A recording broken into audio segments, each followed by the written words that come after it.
abonneel bul fàtte bës notification bi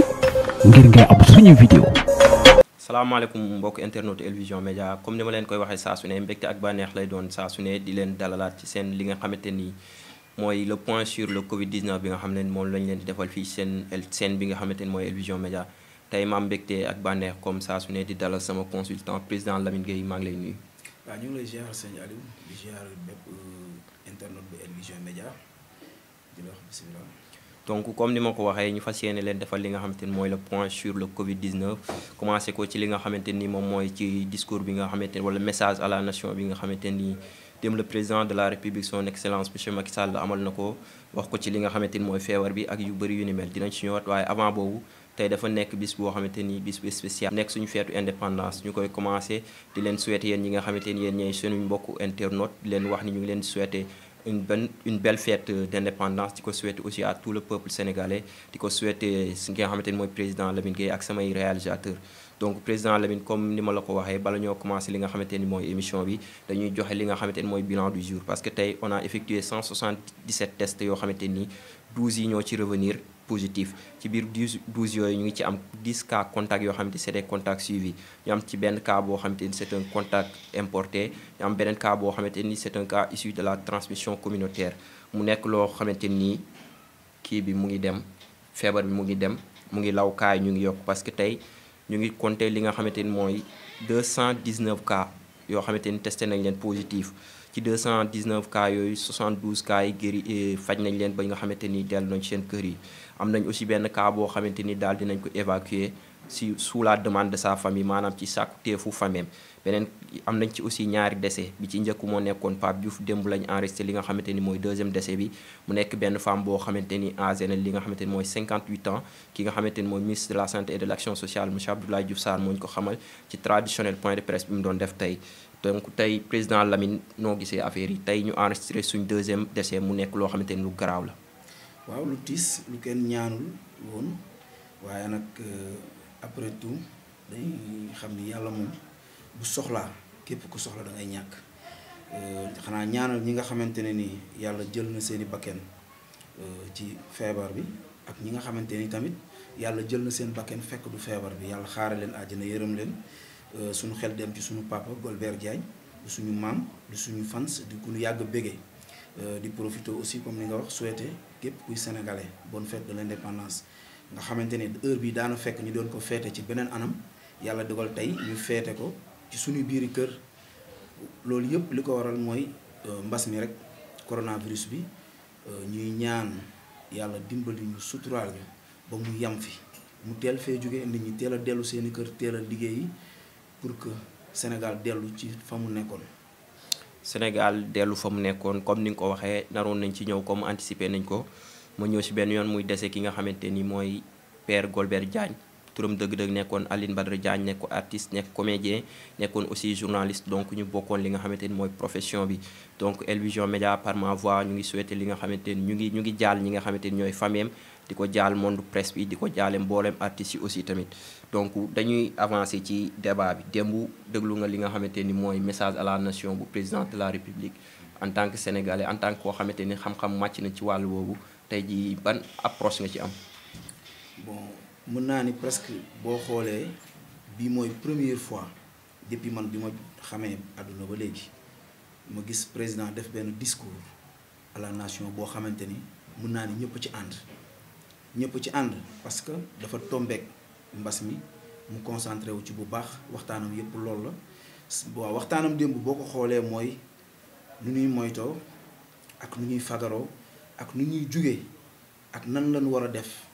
moment bi fi feebar bi nekkee ak ci biir feebar bi ak bu fi feebar bi jógee parce que boo déggee démb ci biir waxtaanam mu ngi wax nan la ñu war a def ba bay li ñuy dundee mu nekkoon point bu am solo mu ngi wax nan la ñu war a respecter suñuy institution ba mën a moytu jaarale ko ci suñuy soldats ak ñeneen ak ñeneen mu ngi wax bay wax ci opposition bi taxawaay bi ñu am par rapport ak feebar bi ak situation dëkk bi donc man ci sama xalaat bu gàtt démb pour la première fois man personnellement ma rafetlu woon discours am trop par rapport ak ni mu taxawee man rafetlu naa ko jàngat bi nag mooy li si ñëpp jàngat mooy après wax yi action yi ñu war a def rek parce que loolu moo ñu manqué ci suñu jiiti instant bi ñu toll nii mën nañoo wax mu neex mën nañoo wax mu rafet mais action moo leen di manqué ñu ñaan yàlla nag bii yoon mu bañ ko dal par rapport ak li mu fa wax lépp ba ñëpp rafetlu ko mu jublu ci action yi parce que jox nañ ko loxo ñun ñëpp nekk ci ginnaawam mu jiite combat bi. jox nañ ko ñun lépp aussi jox ko suñuy loxo jox ko suñu lépp ngir mu xeex ak combat bi wala coronavirus bi. gis nañ aussi mu yëkkati ay koppar yu ci mel ni yëkkati 64,4 milliards daal di koy jagleel ñi nga xamante ni mooy secteur santé bi pour xeex li nga xamante ni mooy jàngoro ji mu jël 15 milliards daal di koy jagleel wàllum fayum courant bi pour ñi nga xamante ni mooy famille yu néew doole yi jël 3 milliards daal di koy jagleel li nga xamante ni mooy wàllum ndox mi jël 69 milliards foofu moom dinañ fa taxaw 69 milliards yi mu ngi ko jagleel pour jënduk lekk pour dimbali ñi nga xamante ni 1 million de famille la ñu wax 1 million de famille yoo xamante nii war nañ leen dimbalee ci li nga xamante mooy ab lekk 1 million de famille nag war na nekk ci 8 millions d'habitants ci niñ dégg ci li nga xamante ni mooy experts yi ñu wax ko foofu dinañ fa taxaw mu jëlaat li nga xamante ni mooy 12 milliards daal di koy jox ñi nga xamante ni ñooy diaspora bi mu jël li nga xamante ni mooy 302 milliards daal di koy jagleel li nga xamante mooy fay wàllum bor ñi nga xamante ni mooy fournisseurs yi mu jëlaat li nga xamante ni mooy 100 milliards daal di koy def appui pour ñi nga xamante ni mooy secteurs yi nga xamante ni laal nañ leen mooy mbas mi laal na leen li ko demee ni hôtellerie di ko demee ni wàllum transport yooyu noonu mu jëlaat li nga xamante ni mooy 200 milliards daal di koy def li nga xamante ni mooy financement mais ñun fi ñu gën a intéressé fi ñuy gën a taxaw moo ci 69 milliards yi parce que aussi au départ 50 milliards la woon gis nañ ni Ousmane Sonko demoon na ba pale réclamé ko ni affaire yi dafa xaw a tuuti mu daal di koy mujj yóbbu ko ba 69 milliards tey 69 milliards yi la ñu war a jagleel li nga xamante ni mooy jënd wàllum dund dimbalee ko ñi nga xamante ni ñooy askan wi mais ci 69 milliards yooyu président dañoo ni famille yi nga xamante ni ñoo gën a néew doole ñoom lañ koy jagleel maanaam 8 millions d'habitants mu nekk 1 million de famille loolu d'abord noo ko gisee. waaw xam nga mooy li ma wax sànq rek gis bi may jeexal mooy action yi parce que ñëpp rafetlu nañu tey président ni dinaa génne 50 wala 30 wala 1 milliard jox ko pour askan bi parce que loolu mooy li ko war mooy li ñu doon jooy depuis le début maanaam ñu gëstu askan bi mais yéex na nag. yéex na par rapport ak tey boo duggee ci banlieue bi dugg ci yenn village yi am na ñoo xamante ni guddi yu ñu toll bu ñu añee duñu reer te feebar bi moo leen ko yóbbee bëgg nañu ñu xam maanaam 69 milliards yooyu nan lañ ko nar a séddalee loolu ñu boo xoolee tey ñi lay woo téléphone di la laaj ñëpp yaakaar ni tane nga leen si loolu lañ lay laaj mooy nan lañ ko war a séddalee ndax par ci préfecture lay jaar wala ci maire yi lay jaar parce que ku ne xam na ni Sénégal moo nekk dëkk boo xamante ne di nga gis ku dee am ñu ñëw di ko dompat maanaam am na ñoo xam ne tey ñu ngi profité ci feebar bi pour sañ a taxaw ni ñoom bokk nañ si ñuy séddale di nga gis koo xamante ni nii yorul sax njaboot bokkul sax ci ñi war a laal xaalis boobu taxaw ni moom daf cee war a laal donc question la boo xamante ni nit ñi ñu ngi koy posé mooy président xaalis bi mu wax noonu ni da koy séddale askan bi ci ban an nan lañ ko nar a séddalee askan bi ndax ñoom est-ce que ñoom dugg nañ ba ci biir banlieue bi pour xam famille yi ñàkk ak ñi ñàkkul est-ce que dugg nañ ci yenn village yu xamante ni dañu sori pour xam ñi ñàkk ak ñu ñàkkul bu fekkente ni am nañ benn conseil bu ñu koy conseillé mooy na jël ay homme de confiance am ñu dugg fi askan bi nekk sensibiliser laaj leen jéem a xam ñan ñoo yelloo xaalis boobu ak ñan ñoo koy yelloowul xanaa tamit ma profité ci occasion boobu waxaale loo xamante ne ni peut-être question auditeurs yi la mooy ñi nga xamante ni ay locataires la man ci laa bokk keneen ak keneen ci la bokk ak ñi nga xamante ni seen doom yi ñu ngi doon jàng tey heure bi jàngatuñu ñoom liggéeyuñu mën a gunoo fayal seen njaboot liggéeyuñu mën a gunoo fay luyaas ñooñu boolewu leen ci discours bi wala bokk sentiruñ ko ci question la boo xamante ni ñu bari ñu ngi koy posé di ma woo man personnellement di ma laaj donc man tamit su ma toogee fii du ma def lu laaj parce que du man maa war a tontu.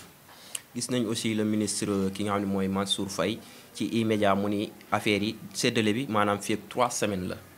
maanaam fii ak 3 semaines la ñuy commencé li nga xam te mooy séddale bi jot nañ comme ay information ni aussi dina am ñaari saaku ceeb yu 50 kilos dina am li nga xam te mooy 10 litres d'huile dina am aussi 10 kilos suukar ak yeneen yoo xamante ni am na ci mais séddale bi est-ce que yéexul. mooy li ma wax rek xam nga séddale bi parce que xam nga boo gisee ñu sañ a wax dañoo yàgg gis yàggul dara sinistre yi amoon na fi jamonoy Ablaye Wade am na ñoo xamante ni ci la ñu teddee jamono bi ndox mi amee am na ñoo xamante ni nekkuñu woon sax ci ndox tey am nañ ay ñaar ba ñeenti kër am na ñoo xamante ne nii jamono bi sinistre yi Ablaye Wade yóbbu leen fii ci ginnaaw camp wu Yëmbal bi di togg di leen yóbbul nekkuñu woon ci sinistre yi dañ doon yóbbu seeni bool di ci profité man foofu laay waxee maanaam est-ce que tey ñoom fii ak 2 semaines dugg nañ ci biir population bi wala seeni maire la ñu waxal parce que xaw ma mais pour man war nañoo duggaat ci biir askan bi jéem a xam balaa ñoo génne xaalis boobu di ko teg ci loxo yi koo xamante ni nii yelloowu ko parce que du ñëpp ñoo ko yelloo nañ waxante dëgg xam nga ki denc 10 milliards wala 10 millions sax minimum ci compte am mën a jël 1 million teg këram di ko dundee kooku soxlawul ñaari saaku ceeb ak 80 000 wala nangam foofu rek la ñuy waxee quoi. aussi tamit ci côté séddale bi parce que sénégalais boo nee politique rek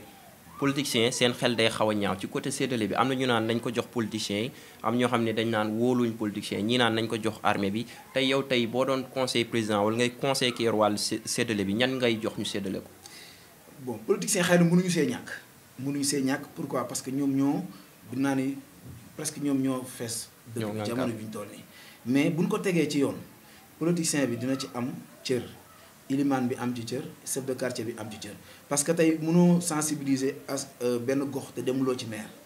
mënuloo koo def te demuloo ci préfet donc affaire bi ci préfet la war a commencer ba ci maire bi aussi mu bañ a nekk un maire APR wala maire PDS wala maire PS. maanaam politique ñu jàpp ni comme li Idrissa Seck waxoon ni ndox muy fay tàkk-tàkk kenn du ko segg. guddi guñ toll nii ñëpp a joxante loxo su fekkente ne nii tey. préfet ak maire bi ci boppam joxante nañu loxo maire gox bi yépp nag laa la wax bu ñu joxantee loxo mën nañoo xam kër gu nekk ñaata nit a fay yeewoo ba ñu mën leen a dimbali te du am kumba am ndey ak kumba amul ndey. d'accord mais aussi ci biir kër yi comme côté location bi noonu da ngay ñëw ci benn kër nga fekk fa ñetti famille yoo xam ne bokkuñu dara ñu bokk benn kër bu ñu luwee te buñ naree ñëw jël ñaari saaku ceeb jox ko ñooñu tamit est-ce que du indi problème. foofu laay waxee maanaam tey soo demee ci kër fekk fa ñetti njaboot yooyu ku ci nekk bu fekkente ni ci gox ba la takkee jabar certificat de mariage am mu ngi ci mairie bi bu fekkente ni ay doomam foofu lañ juddoo seeni bulletin de naissance mu ngi ci mairie bi bon bu fekkee nag ak nouvelle réforme bu ñu def nga xamante ni sa jabar fu mu juddoo rek foofu la sa doom di amee kayit foofu dina posé waat benn problème parce que man mi sama doom juddee Gaspard Camara mairie Yëmbal mënu ko reconnaître xam nga donc nan maanaam li gënoon sax tey na ku nekk nan waqilu si yàlla rek ku nekk def te yàlla tax maanaam ñi koy séddale tey Yëmbal rëyul maire bi su bëggee séddale waaye Yëmbal yëpp ñu am kër gu ci nekk dina xam ñaari locataire ñoo fa nekk wala benn. ok mais aussi tamit des fois koor gi da doon ñëw gars yi indi fi seen oto yooyu gars yi dañuy xëccoo ko bu xante ba oto bi day mujj dem côté boobu tamit lan nga leen ciy wax. man dama lay wax loolu jikko sénégalais la. maanaam tey man fekke naa fu ñuy war a rangé pour dem jëli lekk nit yor liif ñun ñoo war a changé waat suñuy jikko ci côté boobu soxlawul xëccoo soxlawul sax rang tey ku ci nekk na nga xam ni état bi li mu def nii bu sañoon ci beneen anam la ñuy nekk mais du nekk fii di dajale ay milliards di ko séddale askan bi mais comme que liggéey yëpp taxaw na ñu dem ba yegg ci suñu état war a jël xaalis ak ay ceeb di ñu ko séddale nañu am ngor ak yar bu toll ni ku war a jëli ku warul jëli topp te ku am benn yoon soxlawul ngay dem yaa ngi tooñ séeréer yi nag mais ku am benn yoon pour man soxlawul ngay dem pour amaat. au contraire soo mënee dimbali sa keneen ki nekk sa wet te xamul nu muy def ba am nga dimbali ko pour moom it mu mën a def pour am. ok ñu jël ni président jël na dogal li nga xamante ni ñu ngi nekk ci état d'urgence mu jël li nga xamante ni mooy mesure prolongée li nga xamante ni mooy couvre-feu bi ak état d'urgence bi am na ay ndogal yoo xamante ni état bi jëloon na ko dañ koy commencer ak li nga xamante mooy côté transport bi dañ gisoon mu ne li nga xamante ni mooy transport interurbain bi dañ ko arrêté woon maanaam véhicule yi nga xamante ni ñoom ñooy jëlee ay nit te transport nekk seen fonction jëlee leen Ndakaaru yóbbu leen ci région yi wala mu jóge benn région dem ci benn région oto yooyu yëpp dañ leen arrêté ñu gaare leen liggéeyatuñ boobu ba léegi ñoom aussi ñu ngi yuuxu ñu gis ni léegi gars yi dañoo jël beneen méthode ñi nga xam ne ñooy particuliers yi ñoom ñooy def transport à la place des véhicules qui étaient proposés pour faire ça léegi yow tey loolu aussi tamit mu nekk beneen mesure boo xam ne am na ñoo xamante ni tënk na leen waaye am na ñoo xamante ni mu ngi def seen affaire. waaw xam nga loolu Aliou am naa ci tuuti expérience sax ci côté transport bi li ko waral mooy daf ci am ci ñoo xamante ne ñu ngi ci secteur transport bi dañ leen a wax bu ñu yab 4 personnes nañ yab 2 personnes maximum ñoom mënuñu def loolu parce que dañuy jàpp ni li ñuy consommer ci carburant yooyu. maanaam du leen may ñu jotaat seen bénéfice. ñoo waral chauffeur yi parce que may nañu oto bu nekk même bu dee transport nga nombre bi nga doon yab nga wàññi ko bu dee 30 personnes bi lay yab 15 bu dee ki doon yeb 5 personnes day mujj yeb 3 personnes maanaam chauffeur bi ak yeneen ñaar client léegi daf ci am ñoo xamante ni nag ëllëg ñoom d'accord te ba pare dañ leen wax tamit bu ñu yokk paas yi yi am na ñoo xamante ni nag dañu préférer garer parce que bu ñu ko defee duñ ci génn léegi nag chauffeur bi nga ki nga xamante ni day xëy tey Dakar jóge Yëmbal wala Tëngéej te moom bu yebee 2 personnes yooyu mën na ko dolli ci carburant am day préférer def ko loolu man kii awma lu may reprocher ñi nga xamante ni ñoo koy def ñi nga xam dañoo gaare seeni oto aussi xëy na ñoom situation fi mu toll mënuñu def te yàlla tax dañuy obligé gaare donc ñaari côté yëpp ñoom awma lu mu ku ci nekk dama yaakaar ne li daal sa xel nga def maanaam kii yeb jàpp na ni il faut mu yeb pour mën a yóbbaale biir ville pour mën a compléter gasoilam wala ay besoin am ki nga xamante ni daa taxaw aussi moom jàpp na ni su yebee du ci génn parce que moom transport mooy liggéeyam ñu gis aussi tamit ci fi nga xam ne fa la ñuy jëlee autorisation de sortie maanaam boo bëggee dem dëkk jógee Dakar dem Fouta wala nga jógee Dakar dem Touba ñu gis ni tey fees dell ak ay nit te ñu tere li nga xamante ni mooy rassemblement bi aussi tamit mesures yooyu est-ce que jotul ñu xoolaat ko. waaw xam nga mooy ñun politique dañoo sonal parce que gis nga bu ñu nee bu kenn génn ci commencement ba la commencé woon indi ay polémique parce que di nga gis benn am na koo xam ne journaliste la nee na moom par force dafa war a génn parce que may nañu député bi mu génn am ay maire yu taxaw ni ñoom dañoo war a génn parce que bu situation amee ñoom ñoo koy war a te bari na fi maire yoo xamante ne nii situation yàgg na am seen koñ yeewuñu seen kër tey ñu bàyyi ba affaire bi am ñu ni ñoom dañoo war a am autorisation de sortie autorisation yooyu ñuy joxe pour nit ñi génn bu fekkente ne dañoo def nañu yemale Sénégalais yépp Aliou yow soo warul génn Dakar dem Tëngéej dem Thiès man waruma génn Dakar dem Thiès. su fekkente ne ni nag dañoo war a autoriser ñu ne kon heure bii ba heure bii mais bu ñu ne am na ñu nu war a jox wala am na fooy jëlee autorisation ba ci autorisation duggee ku ne xam na ñun ñëpp autorisation yi am na ñoo xamante ni dañ la koy lijjantil am luñ ci yaakaar parce que lu ñëw rek am na ñoo xamante ni business dañuy dox ci mooy gerte donc autorisation yooyu war nañ ko xoolaat soxlawul ñu autoriser ma Samba wala ma Demba nañu ni à partir de heure sangam ba heure sangam kenn du traversé benn ville bu ñu ko defoon xëy na mën naa am coono boobu yëpp du am ku war a dem Thiès xam na ni boo jógee Dakar 1 heure de temps nga yegg mën nga xëy teel a xëy à partir de 6 heures du matin nga dem su dee da ngay ñëwaat nga ñëwaat ci sama xalaat bu gàtt. aussi tamit mbas mi gis nañ ni am na secteur yoo xamante ni laal na ko waaye secteur informel bi nekk na secteur boo xamante ni moom la gën a sonal parce que tey usines yu bëri tey fermé nañ daal dinañ jël ñi nga xamante ni ñoo fa doon liggéeyee ne leen dem leen ngeen toog te ñooñu foofu ñu doon liggéeyee fa la ñu doon jëlee li nga xam ne moom la ñuy dundalee seeni njaboot am naa ci ay cas yoo xamante ni dama leen di fréquenté xam naa leen ñooy xëy di toog léegi liggéeyee tuñ te usines yi état jël na li nga xamante ni mooy dogal ñu si bëri teggil leen li nga xamante ni mooy impôt yeeg TVA yu demee noonu tey est-ce que ñooñu aussi bu ñu nee seeni doom dem leen ngeen toog état warul contrôler ba ñu fay seeni employé mooy li ma la wax xam nga baadoo la ñun baadoola yi toujours ñun ñooy payer les pots cassés maanaam lépp lu ñëw ñun ñoo ciy gën a sonn baadoola bi moo ci gën a sonn parce que tey bari na ci ay kilifa yoo xamante ne ni dañoo yor ay entreprise ñoom affaire bi yeggagul sax foo xamante ni war na leen a mën a laal ñu tuddal ñu ni ñu ngi leen di ndàmp te pourtant ñu ngi ak lu doy seeni biiri kër mënoon a tey xëy seeni employé yooyu tey dans les normes waxoon naa ko suñu benn émission ma ne tey kilifa ku yor kër gu nekk maanaam entreprise sooy wax say employé nañu toog war nga yëkkati bu dee enveloppe minimum 50 000 francs teg ko ci loxoom ni leen toog leen mais xëy rek usines yu bari ni leen seeni employé nañu toog tout court te weer bi ñu toog du ñu leen fay loolu tegul si yoon ba pare état bi wiññeeku ñoom fas yéene leen naam fas yéene di leen teggil ay taxes waroon na gëstu ndax usine maanaam ñi nga xamante ni respecté nañu normes yi maanaam tey ku ci yóbbu say employé chômage est-ce que teg nga ci loxoom dara est-ce que pare woon nga pour fay say employé lu mu dee 60 wala 70% mais ñu si bari dañ leen a yóbbu chômage rek te fayuñu leen dërëm dañoo toog nii di xoole parce que ñii ay journaliers lañ woon ñii ay contractuels lañ woon te bu fekkee boo dégloo li président wax ak ay ministre am maanaam concerné wul tey ay journaliers yi wala contractuels yi ñi muy concerné mooy ñi nga xam ne leen a embauché mooy baadoola bi moo gën a sonn ci lii nii te lu fi mënti am tamit baadoola bi mooy gën a sonn donc président war na gestuwaat mu wax ak patron yi nga xamante ne ni yàlla def na ñoom la yàlla dénk sutura ñu yor ay entreprise ñu gestuwaat seen askan ñu gestuwaat te xam ni plus de 60 ans wala ay 20 ans wala ay 40 ans ñu ngi doon régner am nekk ci benn entreprise bu ndaw ba dem nga yor ay kii nu mu tuddati. employé yu bari te mënoo ko woon donc employé yooyu ñoo nekkoon ci ginnaaw di liggéey yow ngay dem say affaire di yokk sa chiffre d'affaires di yokk tey bu feebar bi amee pour man li ngay woote ci télé bi yëkkati benn 30 milliards wala benn 30 millions wala 10 millions jox ko état bi boo taxawee sa buntu entreprise jox ko sa benn homme de confiance mu def ko ci ay enveloppe sa employé bu génn nga dóor ko benn 100 000 francs ni ko demal noppalu ci.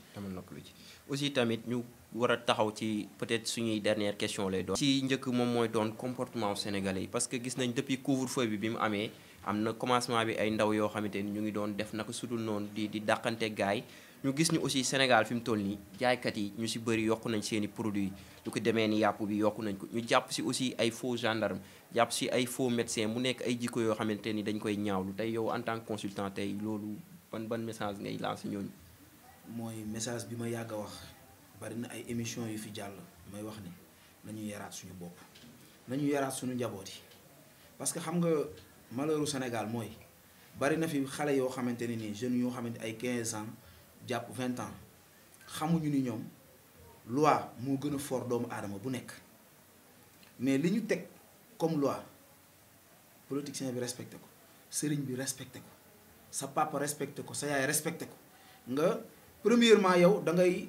dàq sa waxi kilifa génn ci mbedd bi nga fekk fa soldat bi nga xamante ne nii tey yow moment bi ñu la waxee tëddal moom mu ngi ci mbedd bi pour di la aar moom feebar bi moo tax ñu ni la tëddal maanaam nekkal sa biir kër. feebar boobu pourtant mu ngi ci mbedd bi te terewul moom mu ngi ci mbedd mi nan la ñu mën a rafetloo ay jeunes taxaw xaar ba heure bi jot 21h ñoom ñuy woo policiers yi pour ñu ñëw dàqante ak ñoom. c'est vrai ñu baree ngi ñaawlu dóor yi ñu di dóor wala mais ñun ñoo jàppe suñu bopp ni il faut nga dóor ñu pour ñu mën a def li ñu bëgg. léegi yow xale yooyu nan lañ leen mën a tuddee nañu respecté waa suñu bopp respecté suñuy homme de tenue te xam ni homme de tenue bi soo gisee ñun la bu solee tenue am amoo droit xeex ak moom parce que tenue bi moo ko tënk. kon nañu yaraat suñu njaboot yi waxtaan ak ñoom ñu xam ni amul kenn ku sut loi ñu respecté loi bi dañu ni nañu tëdd transport yi nañ respecté nombre de personnes yi ñu leen wax nañ ko jël ñu respecté ko. ah ok ci côté yokk li nga xam te mooy yàpp bi faux gendarme bi aussi ak faux médecin bi mu nekk ak zel yi sax am na ñoo xam ne dañoo defaroon ay contrefaçon di ko jaay. mais mooy loolu yëpp ci suñu comportement la. parce que ay Sénégal amul benn Guinéen bu saña li nga fi wax lépp tey amul ci benn Guinéen bu taxaw di daaxanteeg policiers yi amul benn Guinéen bu fi def ay faux gendarme wala faux policier amul benn Guinéen wala Malien ñu baax ma ci li ma leen cité parce que suñuy doomu ndey la ñoo ñu gën a jege. Sénégalais yi rek ñooy def loolu mais nee naa fii képp koo xamante ne ni dem nga ci boutique di jënd ceeb ñu yokk ko demal ba police ñun pourquoi ñu bëgg a tayal loolu état bi nee na bu kenn yokk boutique bi nekk ci sa biir koñ yokk na prix mais demal police nga déclaré ko su police deful wari garam yow def nga sa wari garam man personnellement su ma gisee ku yokk man bus donc su ma ci duggee bu feesee ku yéeg dama naan chauffeur na wàcc wallaahi dama koy wax chauffeur na wàcc mu jaral ma ko. parce que Sénégal la ñu nekk suñu Sénégal la instant bi ñëpp tëj nañ seeni frontière ñun ñoo nekk ci suñu biir dëkk war koo defar na ku nekk jàpp ni war nga ci mën a jàpp ku ci nekk bul xeeb sa benn kaddu wala sa benn acte benn geste booy def pour que bu ëllëgee nga taxaw ni ah jamono ba ñuy xeex coronavirus kat bokkoon naa ci ñu posé woon acte bii mais jamono bi ñuy xeex corona bi damaa taxawoon di dàqanteeg policier bi wala damaa solu woon benn tenue pour nax policier yi pour jàll wala pour non mais nan wàññi comédie bi loolu baaxul. loolu baaxul ba tey dernière question mooy doon li nga xamante ni ci comportement yi ba tey parce que aussi dem am nañ benn information démb Vélingara ay nit yoo xamante ni jóge nañ tugal wala jóge nañ réew yi nga xamante ni ñoo jege Sénégal daal di bëgg dugg ci société mu mel ni sénégalais yi dañoo am complexe ni wane ni dañoo am feebar bi te feebar bi nekk loo xamante ni boo ko amee nga yóbbu ko sa kër lor nga sa waa kër génn si mbedd bi loraat ñi ñuy taseel ñooñu loraat ñeneen ba nga lor askan bi yëpp est-ce que loolu aussi tamit du yoon ñi nga xamante ñooy force de défense et de sécurité ñu nekk ci frontières yi bien vrai que ni liggéey bi yombul ñu gën a renforcer waat seen vigilance. waaw Aliou xam nga complexe mu ngi waroon a jeex bi feebar bi dalee un ministre complexe mu ngi waroon a jeex bu mu dalee jabaru premier ministre bu nekk tugal complexe mu ngi waroon a jeex bi feebar bi dalee ku mel ni Pape Diouf ñu koy jaalewaat kan moo ko ëpp xaalis kenn mu nekk français nekk sénégalais feebar bi moom la njëkk a tëral fii moom la fi njëkk a faat kon complexe warul mën a tax nga ni man feebar naa bañ a dem hôpital wala naa bañ a dem pour ñu xoolal ma sama yaram parce que boo sauver sa bopp sauver nga sa askan mais bu fekkee da ngaa dugg jàpp ni yow am nga feebar wala nga ragal rek dugg ci 14 jours mën nga ci wàll plus de 50 personnes kon complexe yi warul am foofu. beneen bi si topp mooy sunu force de sécurité yi nga xam ñoo nekk ci frontières yi xanaa di leen ñaax ñu gën a dolli effort ñu xam ñoom tamit ñu xam ni ñun ci ñoom la ñu dépendre parce que man Lamine mënumaa dem ci benn frontière ni kenn bul dugg mais ñoom la ñu def foofu bu leen kenn jox 50 000 francs bu leen benn sénégalais wala benn étranger bëgg a dugg Sénégal ba yëkkati 100 000 wala 1 million jox leen ko ba ñu accepté bàyyi la nga dugg parce que feebar bi benn nit bu mu lor